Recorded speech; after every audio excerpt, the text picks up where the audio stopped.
I told you that today's lecture is going to be on varieties of language, and one part of it, which is uh, Pakistani English. Um Let me begin with this. But first, before beginning, I'd like to ask you whether you've heard the name Pakistani English earlier or not. Have you heard this name?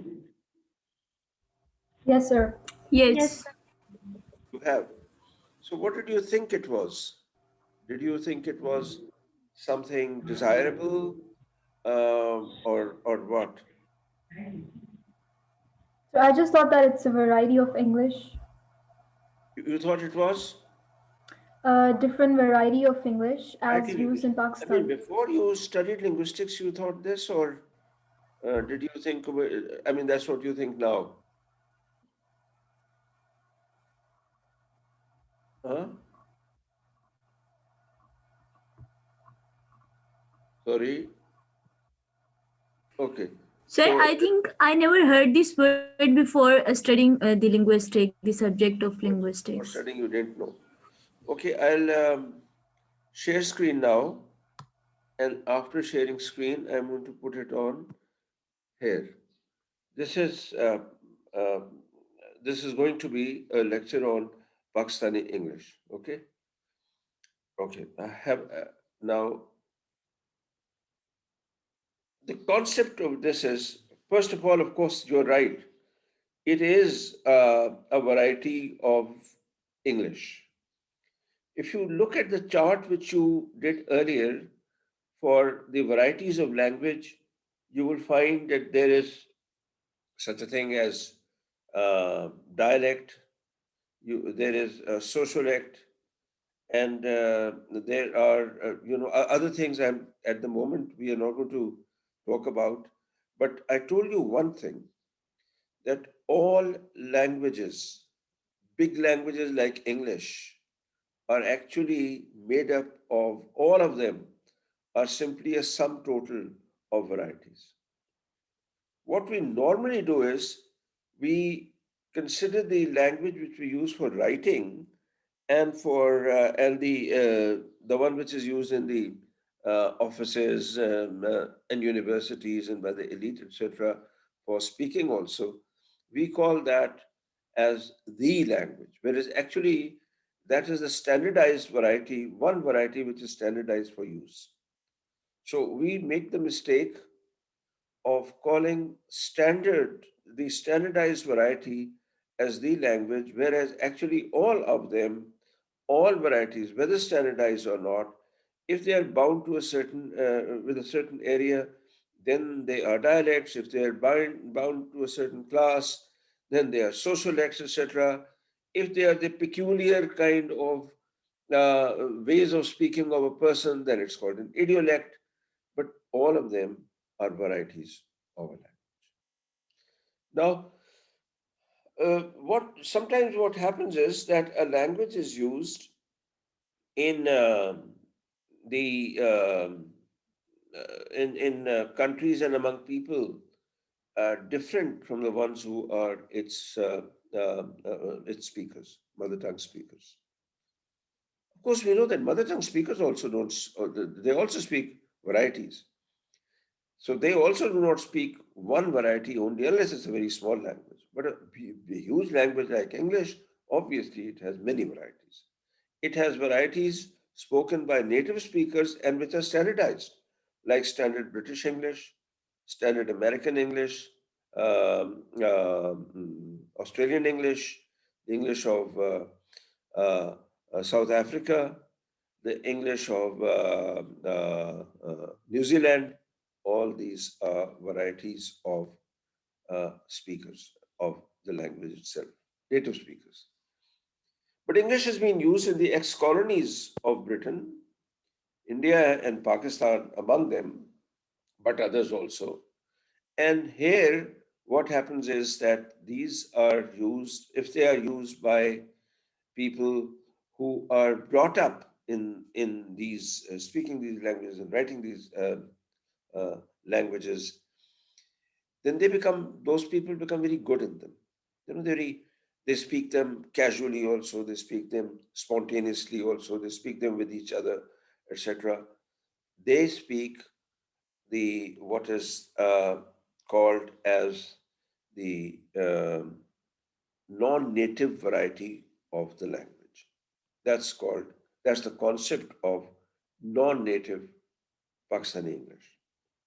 So, speaking technically, the what happens is that the language which you speak as a mother tongue, as a first language, the rules of that you use as to pronounce and to write the other language.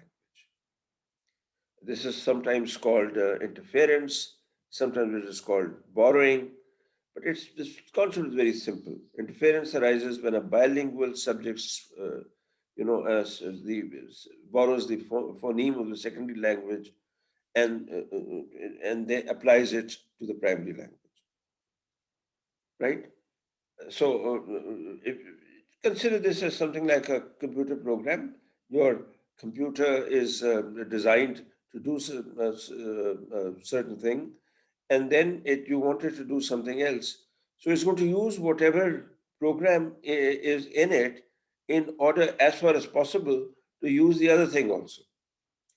Your mind similarly wants to um, uh, conserve energy, spend as less energy as possible. So you're going to use the rules which are already there, let's say for Urdu or some other language like Punjabi, and you're going to use those rules in order to pronounce and write English. So that is the concept. Now, the first person actually to write about and use the word Pakistani English was Robert Baumgardner. In 1987, he published a paper in which he looked at the newspaper usages of words which he called uh, specially used only in Pakistani English. But much before that, Baraj B. Kachru had written about Indian English, and he had written several books. He'd been writing since the 1950s.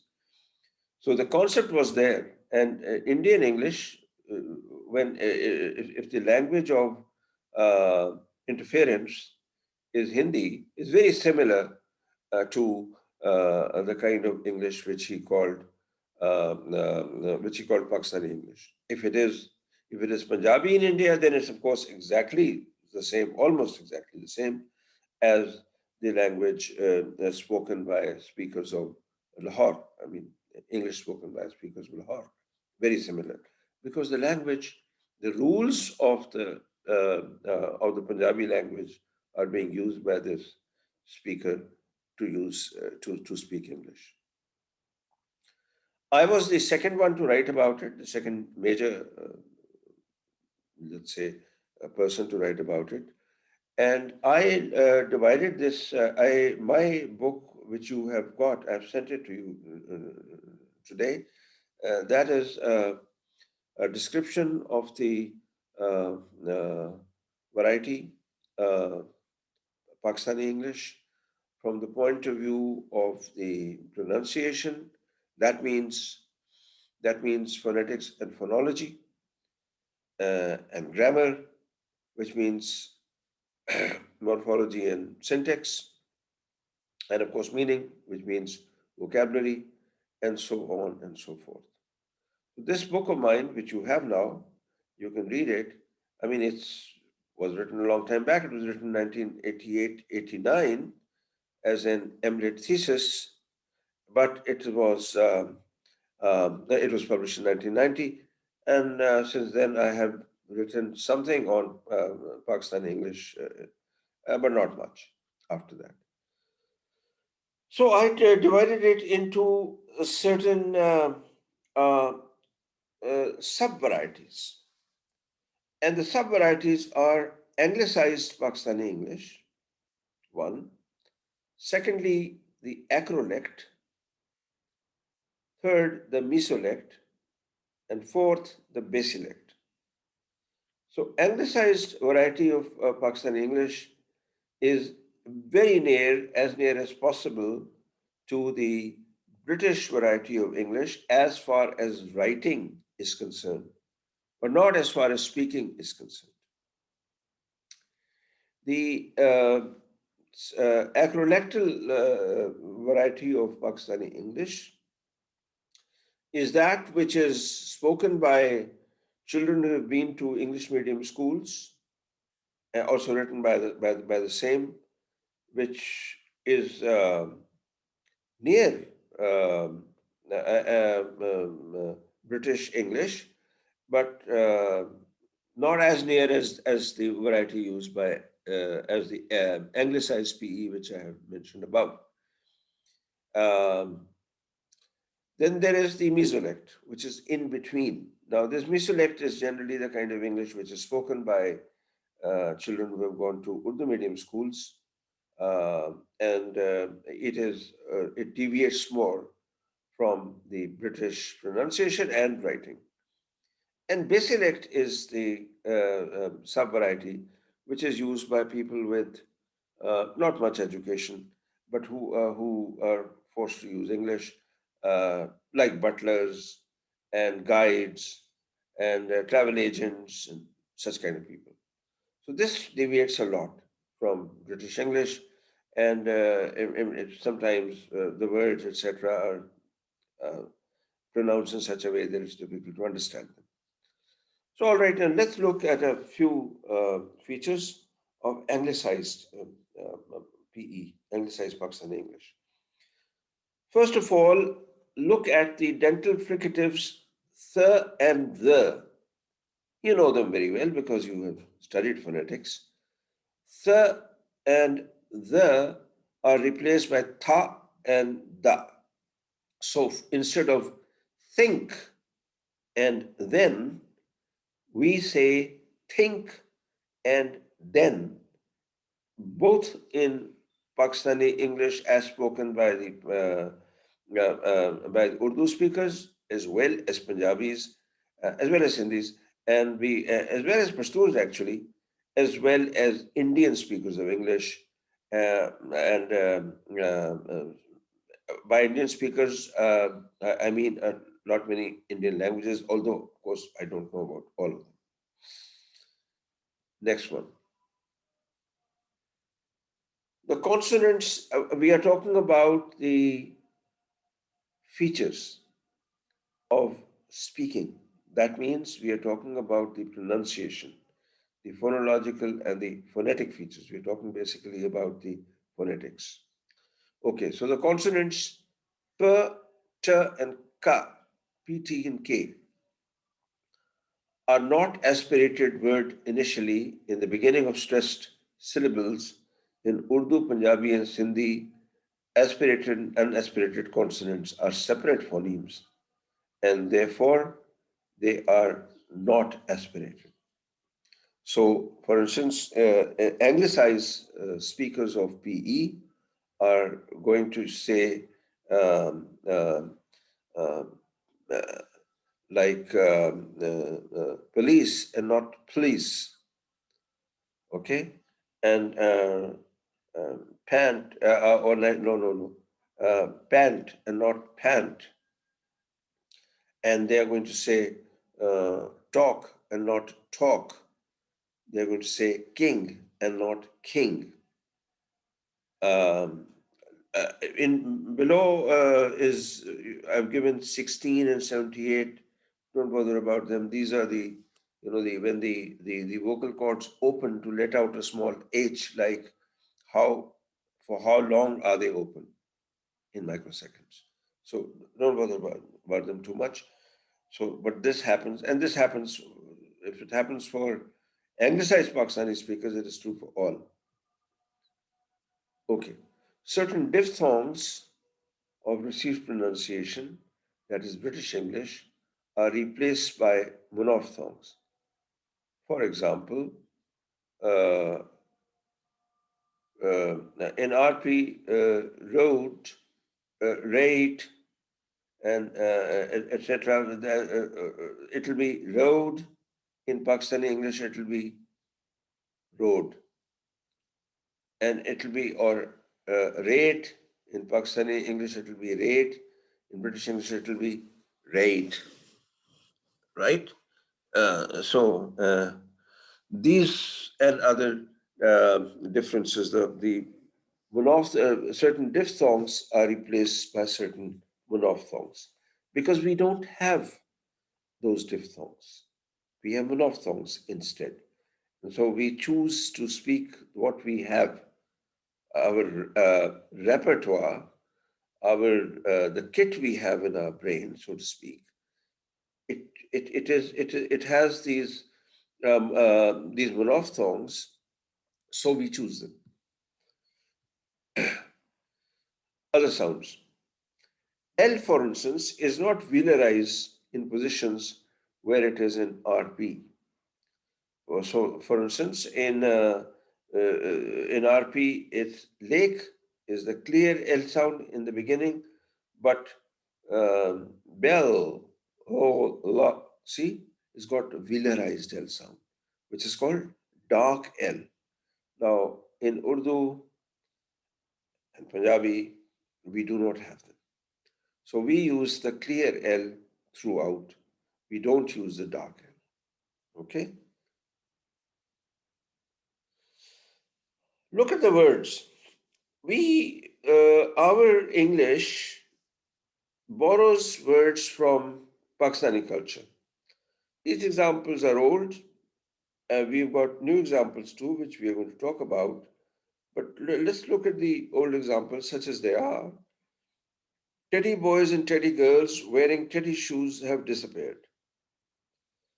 And now teddy, of course, is small. Teddy boys used to be used for boys who wore tight trousers, and teddy girls for girls who used to wear tight shirts. There used to be a teddy pesa, which meant the small pesa, a small coin which had been introduced during Ayub Khan's days. Before that, the pesa used to be larger. Teddy shoes were shoes which were pointed shoes, right? Which means smaller than the other shoes. Okay. Pakki pakai roti has disappeared. Pakki pakai used to be, this is no longer used, but it was used in 1989. It referred to baked bread which were mass manufactured in Pakistan in those days. It was just called Pakki pakai. English writers, people writing in English magazines, etc., in the newspaper would also use them. Incidentally, these words were used in the newspapers mostly. Hathola group kills two more. Now, Hathola group, this was a group, it was supposed to be a group which murdered people between 1983 and 1986. The word has disappeared because the group is no longer referred to. So, some cultural items are temporary, they're ephemeral. They're there because at that time something is going on, people need a word, and so they use that. When that thing disappears, the thing that word also, which is used for them, disappears. But some words don't disappear, as like Baradri, the increasing Baradri politics. You see, my example is from 1990, but it can be used in 2020 also, Baradri politics. So the kind of politics which is influenced by kinspeople. Okay. And then Muhajir dominated. Now, Muhajir, emigrant, for Karachi, we use even now. So it is not something which has disappeared because the Muhajir community asserted itself and the MQM was formed and so on. So it is still there. Lakhtai, I do not know whether you know this word or not. These are boys who used to dance in the frontier part of KP. I've not heard of this use lately, but this used to be used. Sometimes there is a semantic change from British Standard English. So this is not so much in the anglicized speakers, who are very few and who know the correct usage very well. But for acrolectal speakers and others, mesolectal speakers, etc., this is certainly true. Uh, Academician. You'll find even newspapers and HEC letters, etc., using the word academician. Academician actually is used for people who are members of an official academy, like the Academy of Science. It's highly prestigious. Now, they may be in universities, they generally are, but it is not necessary. Academic is a person who is on the faculty of a university, right? So, people who are on the faculty of a university in the English speaking part of the world are called academics, and the university profession is called academic profession. The teaching profession, on the other hand, which also covers this, is when you just choose the word teaching and teacher, that refers to school teachers. But you can say that I taught the MPhil class, or Tuesday is my teaching day, even when you are referring to a university. But if somebody asks me, what is your profession? Then I will say, I'm an academic. I will not say I'm a teacher because that will be misunderstood. That will mean I teach in a school. Academic, yes, right? This is in Pakistani English, people do not make a distinction between teacher and academic and academician. Actually, the word academic is not used. Academician is sometimes used wrongly for academics, and generally the word teacher is used even in the Beacon House National University. You know, there is a official document which you must have seen. It is given to every student when you enter, and in that also the word teacher is used. Right? Academic is not used. Now, actually, according to the usage of English-speaking countries, this is incorrect. But that's the usage in Pakistan. Okay.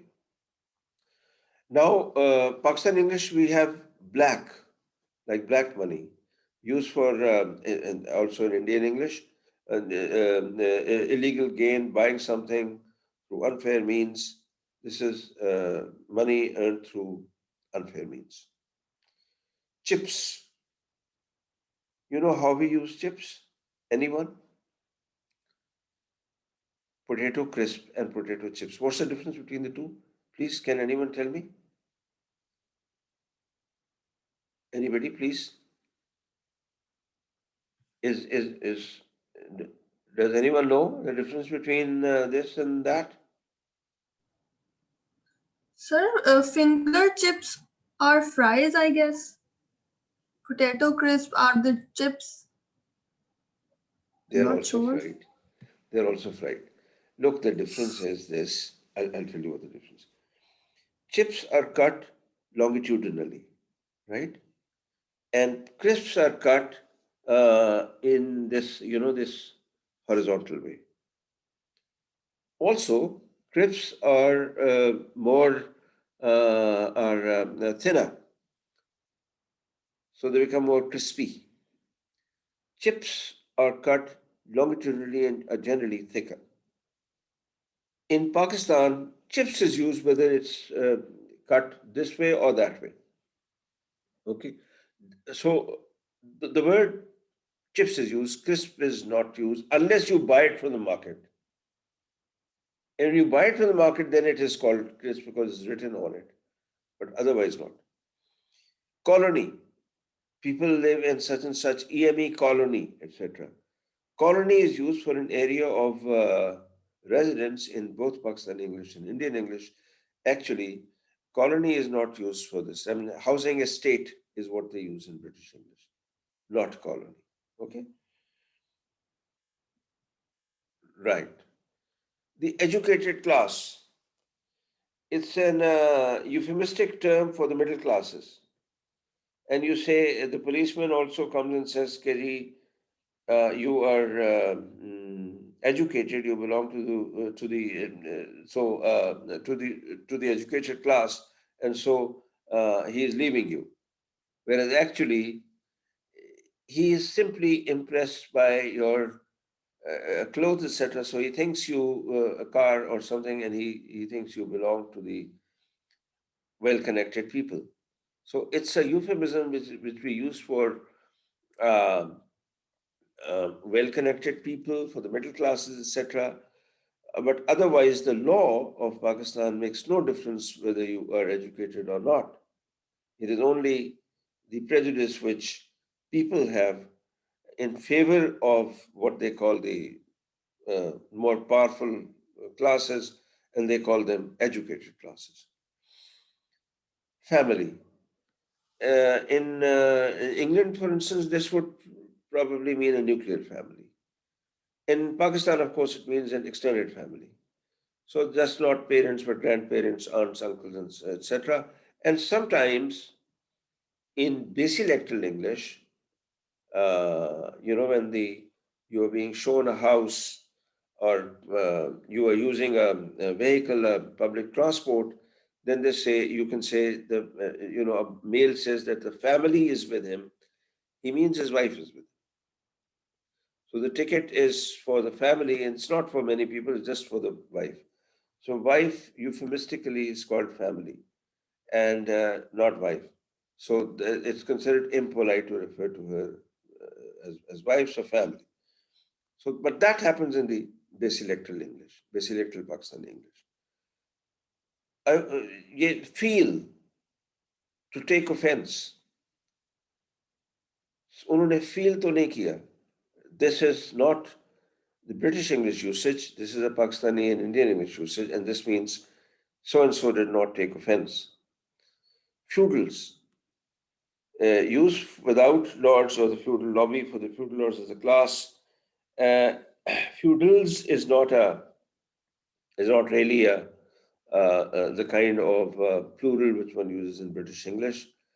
You can use feudal lord, etc. But actually, the system here is really not feudal. But I'll not go into that. The economists classify that as something else. But we'll not go into that. The actual feudal system was practiced in Europe, and that's gone. Not anymore, although some feudal titles are still there, like lords and dukes and marquess and so on. But the feudal system in which land actually belonged to these different aristocratic feudal families, that is no longer there. The land is now crown property in England, and otherwise it's the people's land, and they are the citizens of modern European state. That system is gone. What used to be there in India and elsewhere is what people have written as Oriental despotism. Technically, for the poor man, it's just the same, but otherwise, the land belonged to technically to the, or rather legally to the king. All land belonged to the Mughal emperor, and not to the feudal grandees as such. The emperor then gave land to manage to a Nawab or somebody else. The Nawab didn't actually own it. The emperor still owned it. And when the Nawab died, the emperor could, in theory, give that land not to his sons, but to anybody he liked. This, of course, changed. And when the British gave settled the land, etc., they settled them on certain families. So this changed. As far as the effect on ordinary people was concerned, well, they were poor when there was this what so-called Oriental despotism, and they were poor when families owned this land also, and they're poor today also. So it didn't matter for them, But just to be exact, the system is different in some ways, which I have told you. Okay, sorry. Give examination.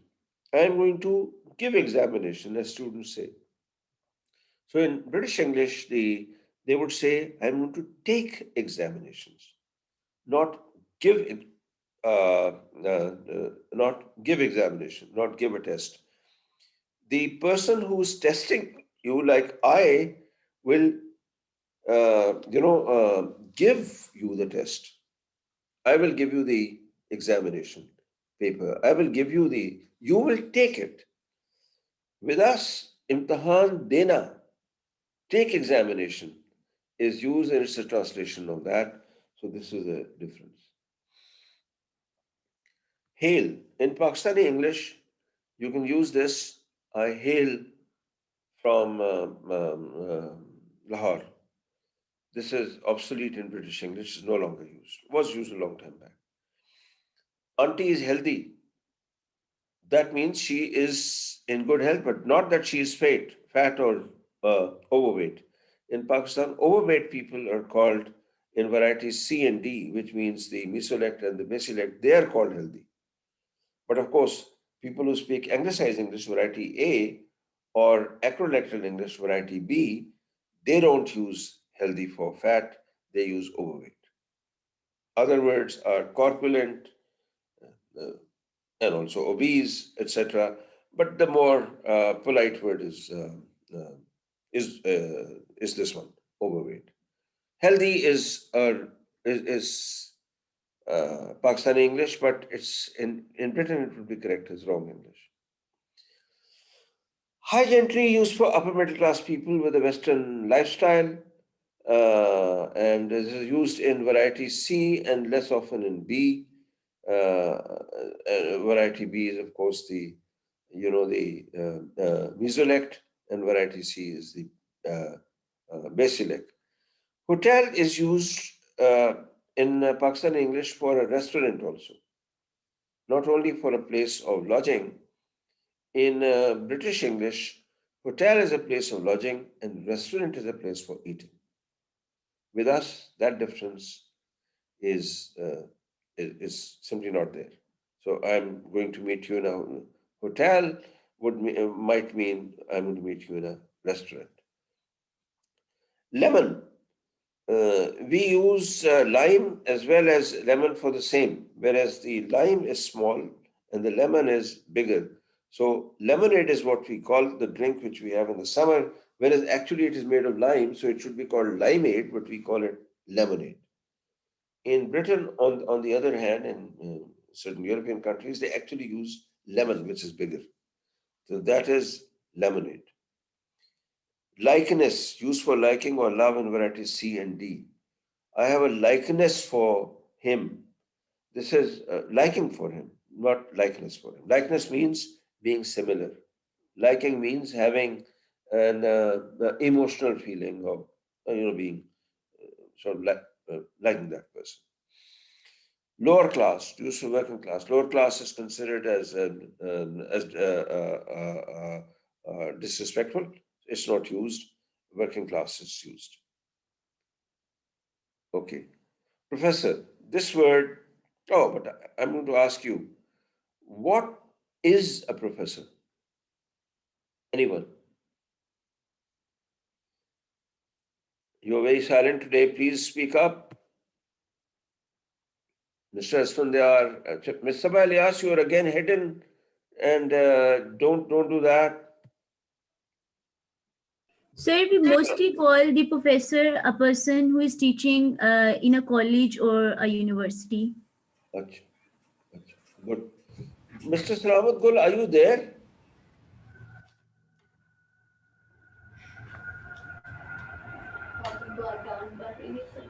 Okay. Please Yes, sir. Yes, sir. show yourself. Yes, sir. You I'm here, sir. photograph only. Please show yourself. Okay. Sir, So you said a person who is teaching in a college or a university. Okay. So if he's teaching or she's teaching in a college or a university, Is she teaching in the lowest rank, which is lecturer, or any other? Highest rank. Highest. So that means just a person teaching in a college or university in British English usage is not called a professor. In British English usage, a professor is actually the highest rank in a university, highest academic rank in a university. In America, on the other hand, the general term professor is used for assistant professor, associate professor, and full professor.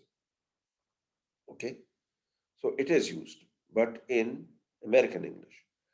In Germany, a professor is a title given by the state, and it is not easy to get that title.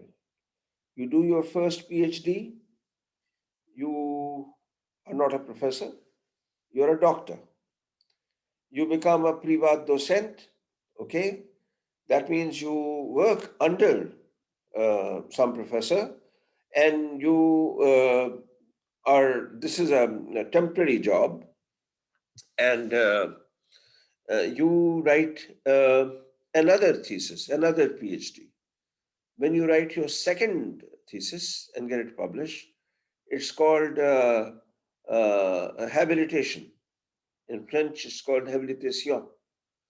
Once your second PhD is over, you apply for the title of professor. Then you get the title, but you still do not have a job. So then you apply for a chair, let's say the chair of linguistics at the University of Heidelberg. Once you get the chair, you are a professor. And that is a civil service job. In Germany, it's a very high job.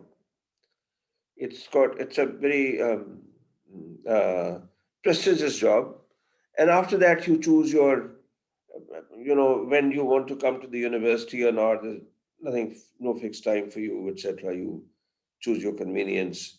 You control the money for that department, and you basically you are really free to lead the kind of life and do the kind of research which you want to do. You are at this is the highest rank uh, in a university, in a German university. You are a full professor, and you retire at whatever the retirement age is, and you go on a pension and so on and so forth. So, but it's a very highly prestigious job. It's an appointment in the civil service in Germany. So that's the difference between. But in Britain, it is you become a lecturer, then you become a senior lecturer, then you become a reader, then you become a professor. But nowadays, they don't call them reader anymore. Now you are a lecturer, and you become an assistant professor and an associate professor and a professor. So everybody is not a professor in a university. It is the highest rank. By the way, uh, where who is higher in academic status, a vice chancellor, a professor, or a dean? Anybody? Dean. British universities.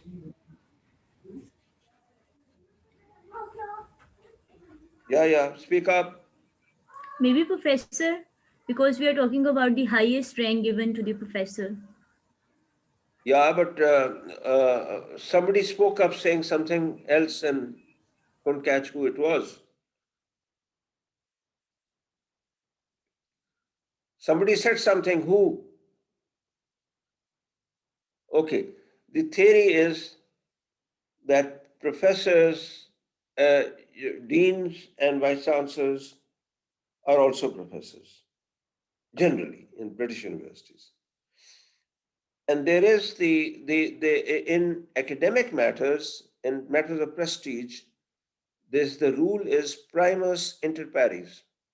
The vice chancellor is primus inter pares, which is Latin for first among equals.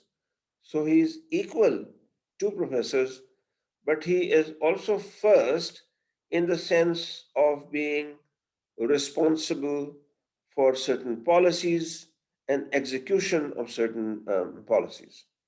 So his job will give him power in certain fields, but otherwise, in prestige, he's supposed to be a primus inter pares, among equals. In Germany, deans and vice chancellors are elected, and they're elected by professors as well as, previously only professors, but now, when I went last time to Heidelberg, actually, long time back, from 2010 onwards, I've been going to Heidelberg very often, and the change is that they now allow not only professors but other people also to vote for who's going to be the, vice chancellor is elected, deans are elected, professors are appointed. So not just the as it used to be, not just the professors, but also the privat docents and the docents and the secretaries of a university and the drivers of the university and the librarians of the university and the clerks of the university and the students of the university and the janitors of the university and the cleaning ladies of the university. Everyone has a vote. The percentage, of course, the professors have the highest, so they are the most powerful, but other people also chip in. So it's not that they are appointed only by one person. They are not appointed by the government. They are elected. Vice chancellors in Germany are elected. Okay. In Britain, they are not. In America, they are not. But in Germany, they are. Okay. So that's how, and of course, they are professors. Okay. So that's how in Pakistan, professor is used for college lecturers, school teachers, and for people sitting on the footpath, uh, uh, you know, foretelling your fortune. All of them are called professors. So it is not a prestigious title in Pakistan, but elsewhere in the English-speaking world, especially in Germany, especially, it's the highest title which an academic can have. And doctor is actually a lower title. Professor is the highest title. Okay. Sir and madam. Used in varieties C and D. D, as you know, is the basilect, and C is the mesolect. It refers to teachers, administrative superiors in place of their names, like sir is busy. This is Pakistani English, Indian English, and so on. But you can't say, you can say Mr. So-and-so is busy or Dr. So-and-so is busy, but you can't say sir is busy. Sir is to be used as a form of address. I look at you, sir. I look at you, madam. Madam, have you done this homework? Sir, have you given me your book? That is a form of address. Like when I don't know the student's name, I address the boys as sir and I address the girls as miss or madam. That's because I don't know the name. That's different. But to say that sir so and so is actually Pakistani English. It's in use, but sir, if used as a title, means the person is a knight, and knighthood is conferred, of course, by the British Crown. So there is that's he's not really sir. Our colleagues who are addressed as sir so and so, you are promoting them to be to knighthood. And I have seen some advertisements. There was an academy which was advertised, Sir Rafiq's Academy, which teaches English. So Sir Rafiq is obviously you're not referring. I mean, then you're giving him a title. And Sir Rafiq would means that he's a Knight of the Garter or the Knight of the Thistle or something. And the Queen Elizabeth II has given him that title, but that is simply not true. This is a teacher and he is not a knight. Okay? Not that knighthood cannot be given. Knighthood is given in certain British universities, academics are knights, and they're also lords, but that's a different thing.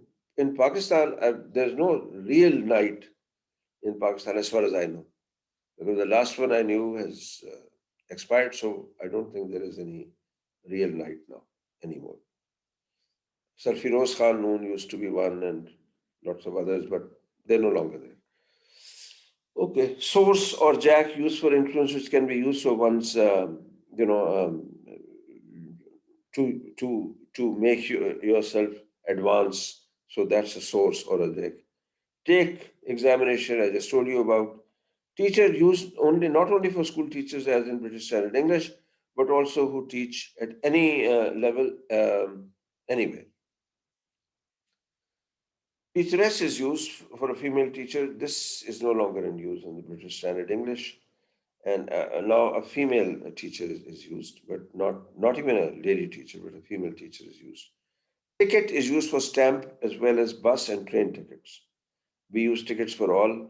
Otherwise, a stamp is called a stamp, but a train ticket is a train ticket. That's how it is in British Standard English. Toast used for slices of bread. But toast actually means to put before fire, and that is what, so that it becomes toasted. It becomes, crisp and brown. So that is the toasted bread. And you can, when you give a toast to someone, that's a cup of wine, and you toast someone, that's a different, that's a verb. Okay, wheat complexion is olive complexion. It's called in Indian English too. It is attractive brown color. Okay. We have got translations too to build up our vocabulary. Keep fast is roza rakhna. Exactly the same.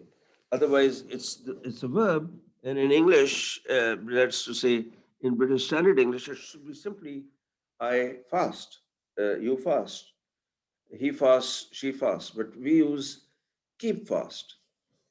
Rose, days of fasting, that also we just fast, we call it. That is Pakistani English. Cousin, sister, brother, we have many of them. The kinship system is a complex system. So we have chachazad, tayazad, phupizad, and so on and so forth.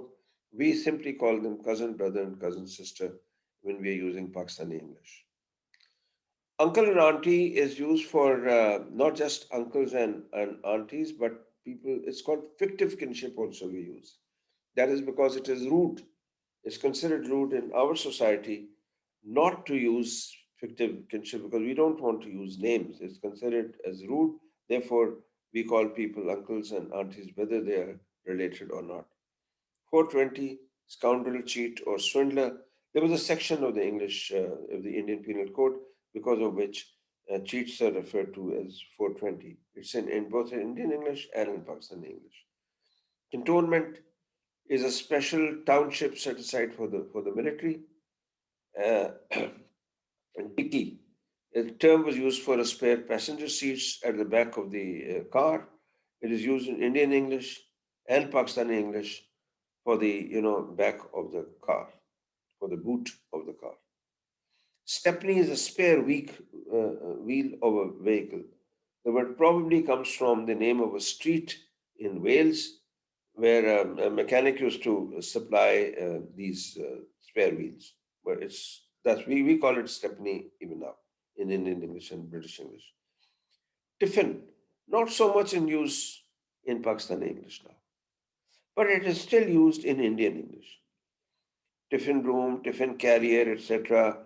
It was a lunch. Tiffin was lunch, and tiffin carrier was a container which carried lunch. Ladies' fingers. This is strange. You might have heard of it. Buying ladies' fingers. It's only used in Indian English and Pakistani English. Otherwise, it's called okra. Peon, as Nawaz is in your department. Office attendant, orderly. Now, strangely enough, this is not an English word. This is a Portuguese word. And it is used because the Portuguese were a great power at sea. And so many of their words, the Portuguese, they came to Goa. And many of Portuguese words came into Mughal Persian and from there into the culture, which was used both by Indians and the British. And therefore, this came to be recognized as an English word, but as actually it's a, it's not really an English word. It's a Portuguese word. Elmira, by the way, is also a Portuguese word. Playback singer refers to a singer who sings behind the stage. Okay. Bearer. This is not an English word either. You would be probably surprised to hear it. It is a butler or a valet. The origin is obscure, but probably in India, this was the bearer of the palanquin, in which the officer used to sit. If he didn't ride a horse, he would sit in a palanquin and it was carried by these people. So they were the bearers, but they would also make tea for the officer. They would also supply other small necessities, give him water and so on and so forth, maybe press his clothes and keep his clothes in order. So these people, that's how the word bearer came to be used in Indian English and is still in use in Pakistani and Indian English. But otherwise, this is not an English word. Bed a cup of tea taken in bed after waking up. The British used to take tea in the morning, and they were served tea by their servants. So this is bed tea. Recently, I have noticed other words which I put in my most recent article, which, if you like, I can send you. But anyway, one of them is booty. Booty is material prepared for cheating in an examination, and students use it in both English and Urdu, and it's used in newspapers also. Bun kebab. I noticed it one day. These are young people of modest background, generally educated in Urdu medium or non-elite English medium schools, and they are called bun kebab. Why they are called bun kebab is a bit obscure to me. You might know better. But I suspect it is because these people cannot afford the more expensive food, which is given by foreign companies like McDonald's. So they get bun kebab in the street instead. And that's what I think. Anyway. So there's this other term used for them here. Yeah. What is the term? It's called raita. Hmm? It's called raita. For people who come from humble backgrounds, Yeah. Private school students would call them raita. Oh, really? But is Yeah. it actually written and in use in Pakistani English, or is it just? So where I was studying back in A levels and O levels, I mean, I should take the blame for it too, because I used to use the same word for them, and Well, this happens. common. One does what other people around one are doing, but one shouldn't. Yeah, one should transcend it. It's good that you have. That's a very good thing. Anyway, Yeah. so they use raita, but raita Raita. is a Mughal dish. That's true. I don't know why they used that, but it was just there. Anyway, raita is made of yogurt. Yeah, okay. Burger. This again, young people of upper middle class backgrounds, educated in the English medium schools, also called mummy daddy types. Mr. Sundar, is this true also? Very true, sir. Yes. People who study, they're called mummy daddy types, Yes, sir. and they are called To this day, sir. To this burger. day. They're called Yes, burger yes, also? yes. To this day, sir. Okay. Curd. This is used for yogurt. This is also used in Indian English. Not much used now. Now yogurt is used. Copy, used for notebook. Notebook and copy, it's used in Indian and Pakistani English in the same, got the same meaning. Drone. This is going out of fashion. Has drone to destroy, because the drones used to American drones which carried Hellfire missiles, they were fired, etc. So the word drone was used in the media for some time, in English newspapers also, but that's gone out of use. Lift, to encourage. This has been used for a long time in both Indian English and Pakistani English, used by boys generally when talking about girls, that she doesn't give me any lift. So actually, this has been for a very long time. So it's 150 years or something. Okay. So I wrote it here because I had forgotten to write it earlier, but otherwise, this is a very old term. Mutton. Mutton comes from mouton, which means sheep. So it in England, this mutton refers to the flesh of sheep, whereas what we mean in Pakistan by mutton is goat meat, which doesn't exist. I mean, goat meat is not sold in England. I mean, unless we has a special taste for it, goat meat is not eaten. We eat goat meat, so we call it mutton. Although that's goat meat, that's not mutton. There is just no word for it. The only word for it is goat meat. Shopper. We call plastic bags shoppers, from buying, shopping, etc. By the way, shopping itself is it's a verb which came later into the vocabulary. It used to be just buying, and then from shop came shopping. Words keep changing, new words keep being made. So, and this one I've heard in Pakistan. I don't know whether it exists in Indian English or not, but in Pakistani English we have shopper. Ragging.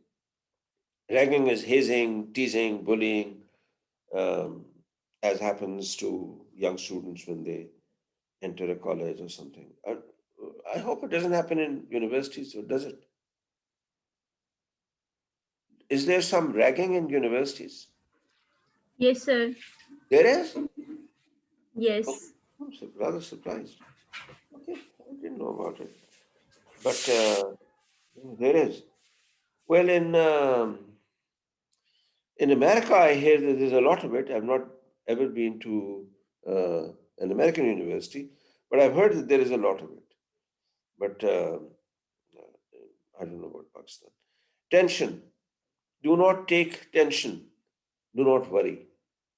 Tension is used in Pakistani English for worrying, whereas tension and worry are different. Worry is a persistent state in which one is ruminating, thinking about something, etc., which one considers a kind of threat to one's peace of mind or otherwise.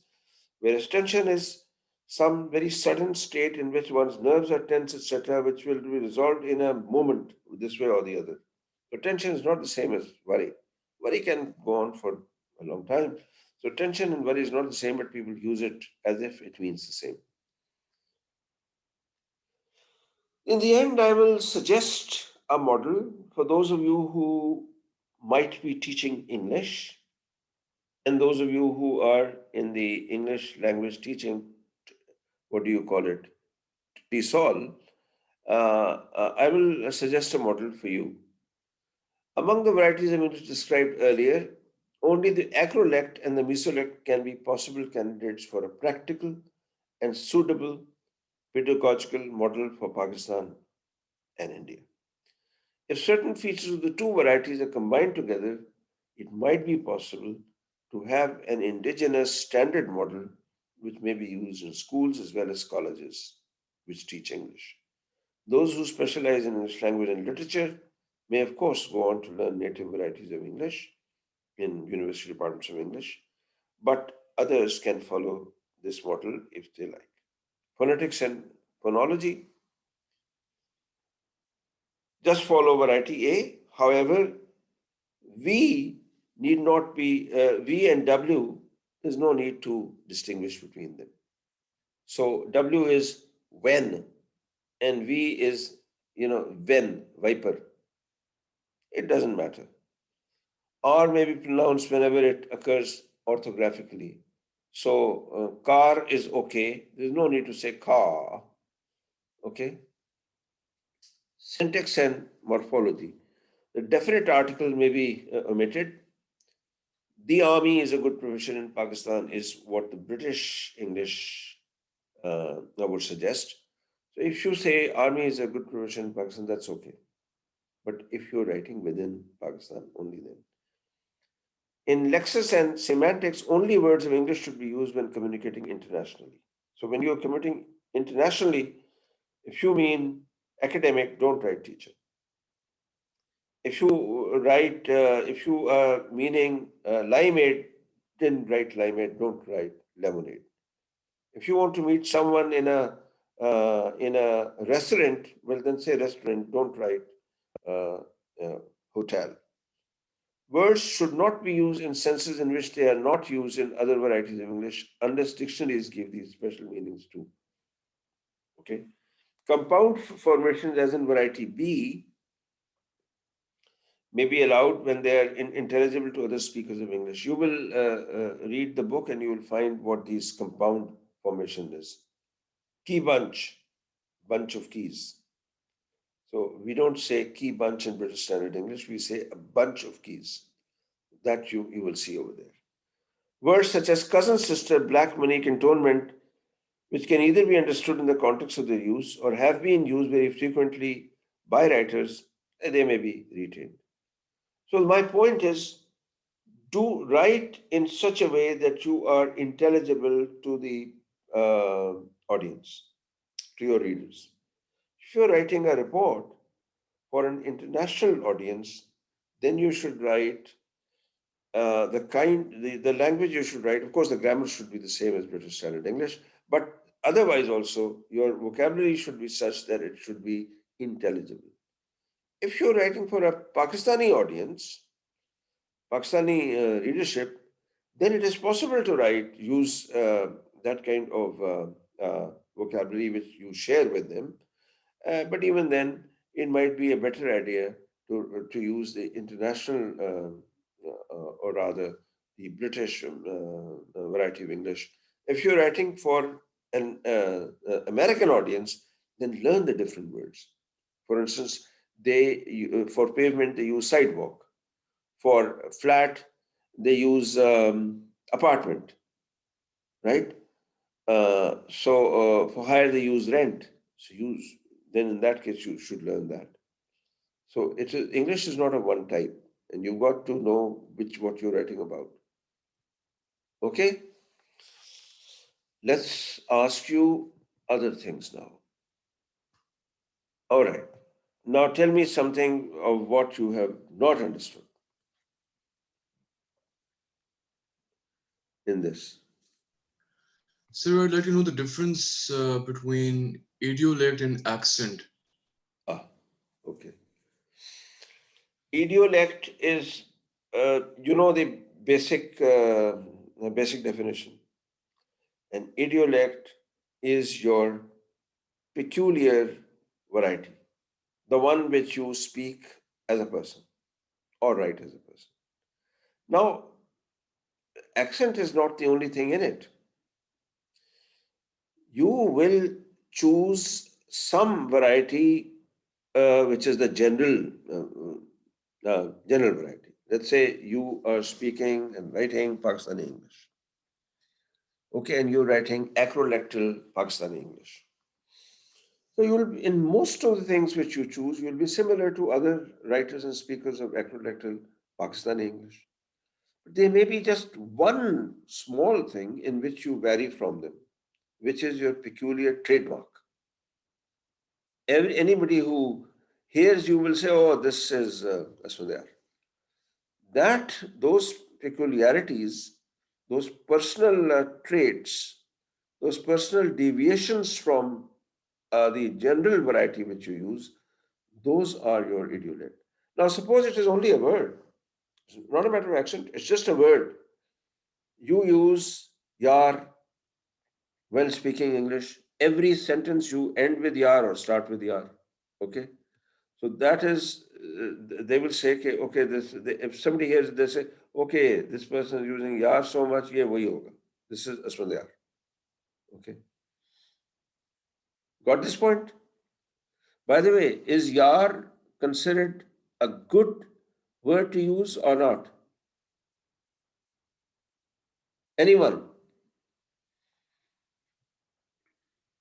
Anyone? No, sir. No, sir. It is not considered a good word. I Why think is it so. not considered a good word? Because of some maybe cultural limitations on this word. Yeah, but it's something like everything else, this is changing very fast. Now the word yar is simply an informal way of addressing someone, and simply means friend. Okay? Guy, friend. Okay? Uh, but in the culture of Delhi and Lucknow, in older culture, yar meant only a sexual partner. So it was considered not a good word. Boys would use it even then, but it was not a good word. It was not supposed to be used in the presence of girls. Now that taboo is going, and boys and girls both use yar. So words change, their meanings change, their significance changes. Language is always changing. So now that taboo is no longer there, but in some families, in some people, it still lingers on. And therefore, just in case someone feels that it is offensive, one might as well avoid it, or at least determine whether it is offensive or not. Okay, so that's the difference between an idiolect, any mark which is your own, and your voice, which is different from others, even on the phone. This by itself is because you are certain things which you are saying carry vibrations different from others. So you do put your mark no matter what variety you speak, no matter how similar it is to other people, you still put your mark on something or the other. You're always speaking an idiolect in that sense. Anyone else? But good question. Sir, can you please repeat the concept of academician? Academicians are people who are chosen by established academies of very high status, high powered academies of science or arts or history or this and that, etc. So it is not those who are chosen may normally be from universities. They may be therefore academics, but not necessarily. So it is possible to choose other people who are not academics. But academics are always those who are on the faculty of a university. Academicians may or may not be on the faculty of a university. And sometimes when they become academicians, they leave the university. Right? Pakistan has an Academy of Sciences, right? And it has eminent scientists. Everyone who teaches in a university is not a member of the Academy of Sciences in Pakistan. Okay? Only a few people are.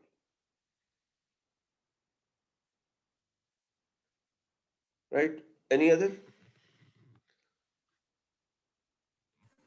Sir, when we say that language keeps on changing, so I have read a book which is written by Shahid Siddiqui, Language, Gender and Power. So in that Really? book, he mentioned a chapter which is based on proverbs. So, sir, is it so that these proverbs also change with the passage of time, Yeah, like some the word? Yes.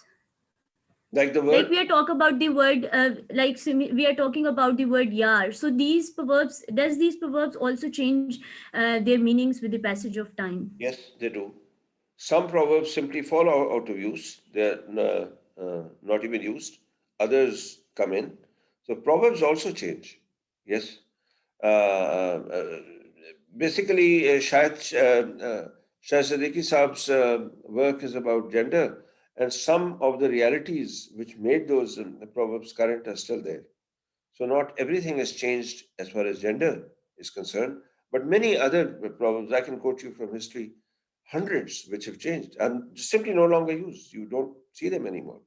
You haven't even heard of them. So, they do change, yeah. The short answer is yes, they change. हाँ जी. Yes? Okay. Now, we've got only 3 classes, I think. Tell others and you yourself. Be very serious. I'm going to revise from now on, and what I revise is important. I know that you consider things important only from the examination point of view. Well, in that case, even from that highly narrow point of view, they are important. Okay? Lastly, I would I wonder what the weather forecast is. Maybe there is no weather forecast for that date when your examination is due, which is I think the 18th of January. Is it the 18th or is it the 19th? 19th. 19th. So I don't know whether there is a forecast for that date, but as soon as we find some kind of forecast, I will ask you whether it would be possible or pragmatic from the point of view of health, keeping in view COVID-19, to come to the university and sit out there where we sit normally and have your final paper there. Because it does become quite difficult to do it under these conditions. Do you agree or not? Yes, sir. We agree. So let's see. I don't know whether what the weather is going to be, whether it will allow us to do it or not. But if it does, then we will look forward to meeting in the university in person. And if what I'm going to show you are mostly videos about what you asked for earlier, phonology. 2 which I left out at that time because they were difficult at that time. Then I introduced those concepts, etc. But we didn't find time. Now that we have time, 2 of them. But there are certain others also. In case you want some particular thing to be revised, let me know.